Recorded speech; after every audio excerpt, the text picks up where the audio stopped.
precision manufacturing parts that are very, very mission critical and life critical.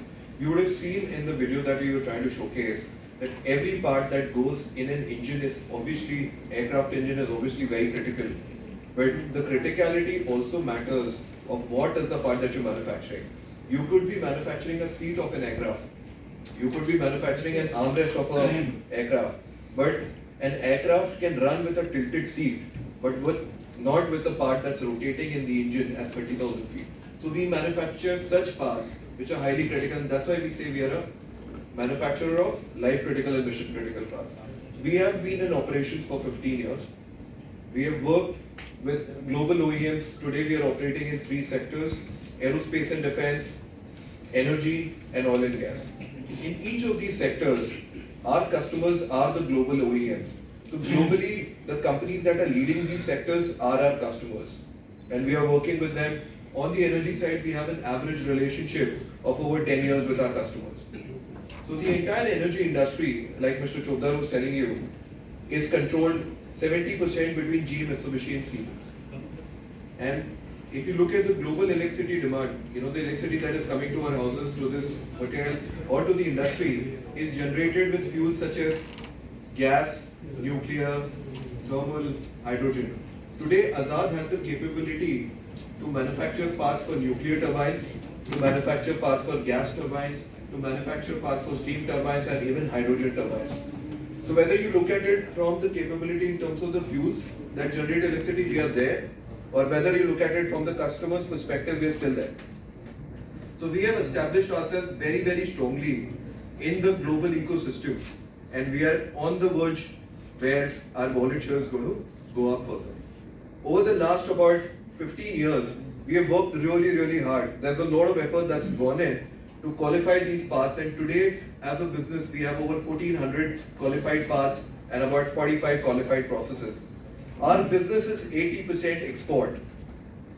Today we work with 95% of our revenue comes out of private companies which are largest global OEMs in the sector.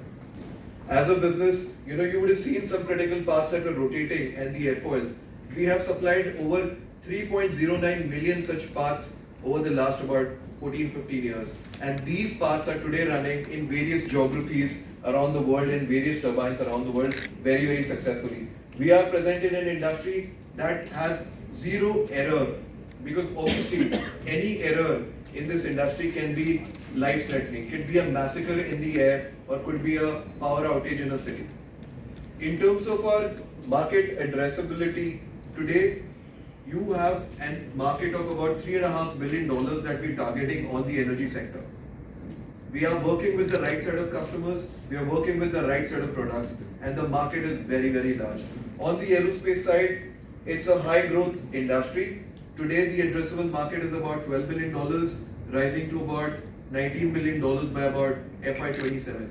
Oil and gas also is a very large sector. Today the target addressable market is about $9 billion right now.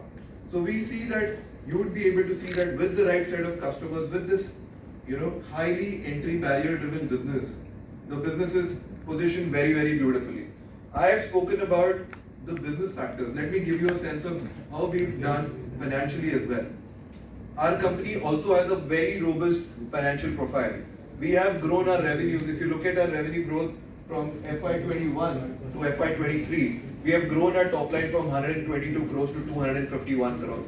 That's a growth at a CAGR of 43%.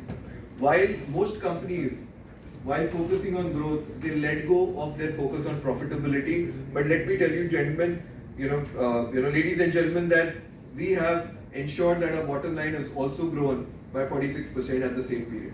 And we have a constant focus on our operational metrics as well. Abilities to be demonstrated. These are some parts that we manufacture on the engine side. Our application in these industries is towards power generation, renewable energy integration, marine propulsion, so on and so forth.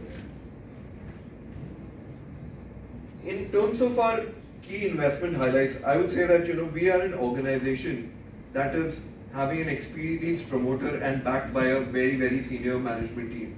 Our team is very strong and we are backed by the right set of investors. 251 crores last year.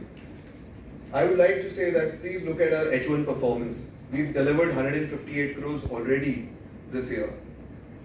Our EBITDA has moved from 37 crores to about 79 points.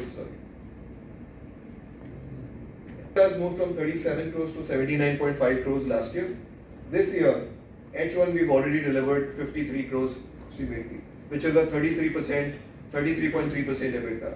Our PAT margin has gone up from 16.3% to about 17.3% last year. And this year we are already in the H1 delivered 29.4 crores, which is an EBITDA margin of 18.4%. Our ROC in the business is fairly stable. We've delivered an ROC of 21.2%. Our contribution of export is 80% and that has been pretty consistent over the last few years. If you look at our reliance on the public sector companies in the country or the private sector, we have 95% business coming out of the private sector companies. We have a very, very able board of directors. We have, from the company side, we have Mr. Rakesh Chopdar, Mr. Jyoti Chopdar, and myself. And we have Michael Joseph Booth, Mr. Subbarao Ambati, and Mrs. Madhushri Weberu as our independent directors. We also have a very, very capable, strong management team